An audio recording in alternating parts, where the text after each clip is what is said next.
খেয়াল করো এখানে প্রশ্ন দেয়া আছে তিনটা। একটা হচ্ছে হাইড্রোজেন ক্লোরাইড পোলার সমযোজী যৌগ কেন, আর একটা পটাশিয়াম ক্লোরাইড পানিতে দ্রবণীয় কেন, আর একটা প্রশ্ন রাসায়নিক বন্ধন গঠনের কারণ কি। তিনটা না দেয়া আছে। প্রথম প্রশ্নটা দেখো, হাইড্রোজেন ক্লোরাইড পোলার সমযোজী যৌগ কেন।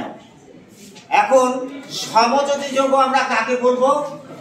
যখন দুইটা পরমাণুর ইলেকট্রনগুলা নিজেদের মধ্যে কি করে, শেয়ার করে, তখন সেটাকে আমরা কি বলবো, সমযোজী যৌগ। আর আয়নিক যৌগ কাকে বলবো?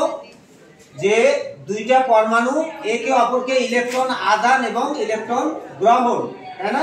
ইলেকট্রন গ্রহণ আর বর্জনের মাধ্যমে যে যৌগটা গঠন হবে সেটাকে আমরা কি বলবো, আয়নিক যৌগ। আর সমযোজী যৌগ কাকে বলবো? ইলেকট্রন আদান প্রদান কিন্তু না, এখানে ইলেকট্রন গ্রহণও না, ইলেকট্রন বর্জনও না। তাহলে এই ক্ষেত্রে ইলেকট্রন কি করে, তখন কি করে, শেয়ার করে। সমযোজী যৌগের মুখ্য উদ্দেশ্য শেয়ার করা। এখন ইলেকট্রন দেখো, যে সমস্ত সমযোজী যৌগে পোলারিটি সৃষ্টি হয় তাকে পোলার সমযোজী যৌগ বলবো।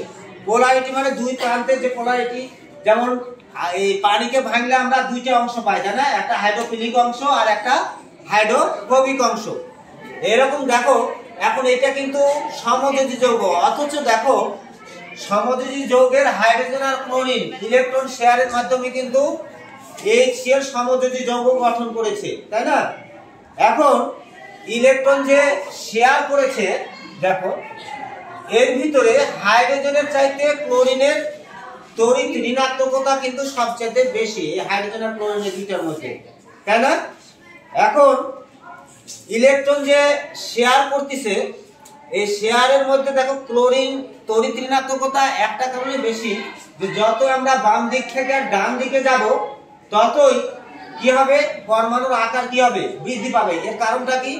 ইলেকট্রন সংখ্যা প্রোটন সংখ্যা দুটো ধীরে ধীরে কি হবে, বাড়বে। যতই বাম দিক থেকে একই পর্যায়ে, যতই বাম দিক থেকে ডান দিকে যাব, ইলেকট্রন সংখ্যা এবং প্রোটন সংখ্যা বৃদ্ধির ফলে আকর্ষণ শক্তি কি হবে, বৃদ্ধি পাবে। ফলে কি হবে, এই আয়নীকরণ শক্তি, তড়িৎ ঋণাত্মকতা আর ইলেকট্রোনেগেটিভিটি, নাকি, বা তড়িৎ ঋণাত্মকতা আর আয়নীকরণ শক্তি, এগুলো কি হবে, এগুলো ধীরে ধীরে বৃদ্ধি পাবে। আকার যদি বাড়ে তাহলে এগুলা কমবে, আর আকার যদি কমে তাহলে এগুলা আবার কি হবে, বৃদ্ধি পাবে।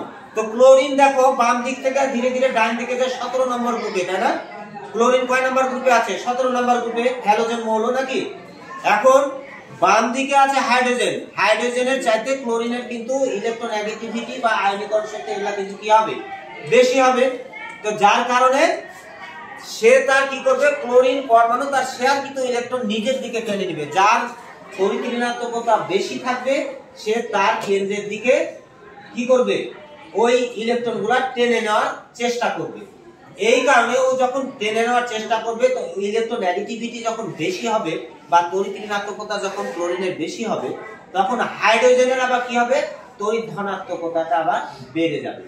এই কারণে হাইড্রোজেন আর ক্লোরিন কি হবে, হাইড্রোজেন হবে, দেখো ক্লোরিন তাই তখন কি হবে, আংশিক ঋণাত্মক হবে বা তড়িৎ নেগেটিভিটি বেশি হবে, আর হাইড্রোজেন আংশিক কি হবে, তখন তড়িৎ ধনাত্মক হবে। ফলে পোলার সমযোজী যৌগ গঠন করবে। এর পরের প্রশ্নটা যেটা দেখো, পটাশিয়াম ক্লোরাইড পানিতে দ্রবণীয় কেন। আমরা জানি যে পানির দুইটি প্রান্ত, একটা হাইড্রোফিলিক আর একটা কি, হাইড্রোফোবিক। পানির সাথে এমন কিছু মেশাবো যাতে কি হয়, একটা প্লাসের সাথে যায়, ওই পদার্থটার দুইটা প্রান্ত থাকতে হবে, একটা প্লাস আর একটা মাইনাস, অর্থাৎ আয়নিক যৌগ হতে হবে। আয়নিক যৌগ হলে এই প্লাসটা হাইড্রোজেনের মাইনাসের সাথে, মাইনাস অংশের সাথে, আর এই যৌগটার মাইনাসটা পানির প্লাস অংশের সাথে যাবে, তাই না? তো এইভাবে দেখো, এইভাবে হাইড্রোজেন ক্লোরিন দেখো বলছে যে পটাশিয়াম ক্লোরাইড যখন পানির সাথে মিক্সচার হবে তখন পটাশিয়ামটা প্লাস আর ক্লোরিনটা কি মাইনাস, আবার হাইড্রোজেনটা কি প্লাস আর হাইড্রোক্সিলটা কি মাইনাস। দেখো এই পটাশিয়াম কার সাথে মিক্সচার হবে, কার সাথে মিক্সচার হবে, এই মাইনাসের সাথে এই প্লাস। আবার দেখো এইখানে যে প্লাস আছে এখানে মাইনাস, তাহলে এই প্লাসের সাথে এই মাইনাসের, এটার সাথে যাবে এটা, আর এটার সাথে যাবে ওইটা। দেখো তাহলে সম্পূর্ণই পানিতে কি হবে? দ্রবীভূত হবে। কিন্তু সমযোজী যৌগ সহজে দ্রবীভূত হবে না। পানির দুইটা প্রান্ত না, এই যে একটা, এই যে একটা প্লাস আর একটা কি মাইনাস, একটা হাইড্রোফিলিক অংশ আর একটা হাইড্রোফোবিক অংশ। এরকম পটাশিয়াম ক্লোরাইডটা কি আয়নিক যৌগ, এর একটা প্রান্ত প্লাস আর একটা প্রান্ত কি মাইনাস। এখন দেখো এই প্লাসের সাথে এই মাইনাসের সংযোগ ঘটবে, আবার এই প্লাসের সাথে এই মাইনাসের সংযোগ ঘটবে। তাহলে বাড়তি প্লাসও থাকলো না, বাড়তি মাইনাসও থাকলো না। এই জন্য পানিতে কি হবে? সম্পূর্ণ দ্রবীভূত হবে। কিন্তু সমযোজী যৌগের সাথে কিন্তু পানি সহজে মিশবে না। এর কারণটা কি? দেখো সমযোজী যৌগ CH4, তাই না? এর সাথে যদি আমি পানি যুক্ত করি, দেখো কার্বন প্লাস, কার্বন প্লাস বলছি, কার্বন মাইনাস, হাইড্রোজেনও মাইনাস, আবার এই যে হাইড্রোজেন প্লাস আর OH মাইনাস। দেখো খেয়াল করো, এদিকে খেয়াল করো, এই হাইড্রোজেনের সাথে এই হাইড্রোজেন মিক্সচার হবে, একটা প্লাস আর একটা মাইনাস। কিন্তু দেখো এই কার্বন মাইনাস আর এই হাইড্রোক্সিল মাইনাস, এই মাইনাস মাইনাস কিন্তু আর এক জায়গায় হবে না। হবে কি? হবে না। এই কারণে আংশিক শুধু দ্রবীভূত হবে, কিন্তু এই অংশটুকু আর পানিতে কি হবে না? দ্রবীভূত হবে না। তাহলে এইটা কোন যৌগ ছিল? সমযোজী যৌগ ছিল। কি যৌগ ছিল এটা?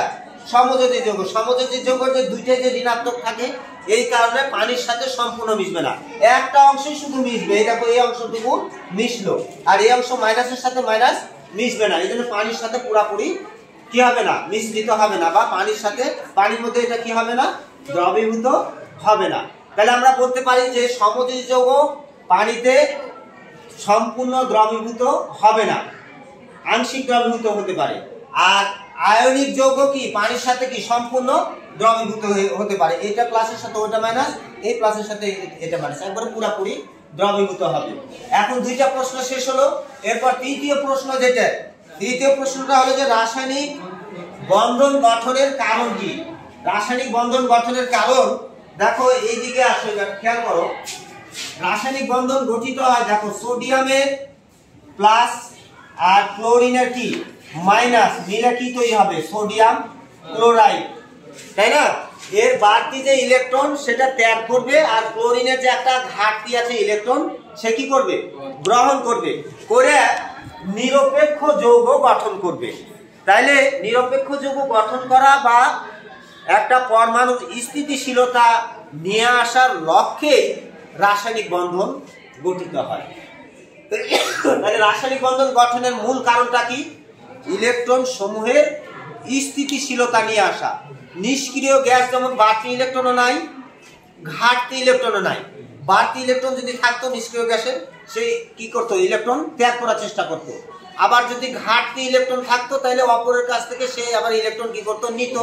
তাহলে বাড়তি ইলেকট্রনও নাই, নিষ্ক্রিয় গ্যাসের ঘাটতি ইলেকট্রনও নাই। এরকম নিষ্ক্রিয় গ্যাসের মতো আচরণ করে বিধায় রাসায়নিক বন্ধন গঠন করতে পারে। তাহলে রাসায়নিক বন্ধন গঠনের মূল উদ্দেশ্যটা কি? ইলেকট্রন সমূহের স্থিতিশীলতা বজায় রাখা, বা ইলেকট্রন সমূহের শেষ শক্তি স্তর কি করা? পূর্ণ করা। এটাই হচ্ছে রাসায়নিক বন্ধন গঠনের কি মূল কারণ। ধন্যবাদ।